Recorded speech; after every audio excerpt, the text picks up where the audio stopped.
Ова е година на одлука. Дали со Социјалдемократскиот сојуз ќе се тргне во Европската унија или ќе се избере изолација со ДПМНЕ, бидејќи трето нема, рекоа на прес од Социјалдемократскиот сојуз.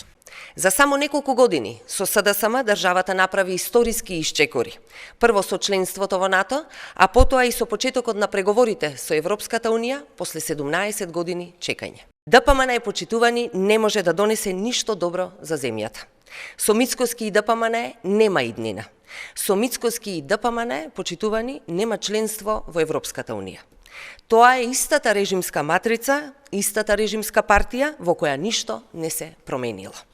Хаосот кој што се случува во Скопје, но и во другите општини под капата на ДПМН е олицетворение на тоа што се случува кога оваа партија е на власт. Со прес на тема техничка влада и денеска се огласија од ВМРО ДПМН, на која од партијата потенцираат.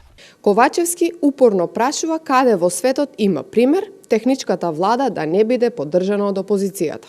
Во реалноста никаде на светот нема толку криминална влада, но бидејќи лидерот на СДС прашува, вредно е да одговориме. Има таков случај. И тоа е токму СДС со негласањето на техничката влада во која учествуваше СДС. Во 2016 година владата беше изгласана без за неа да гласаат пратениците од СДС.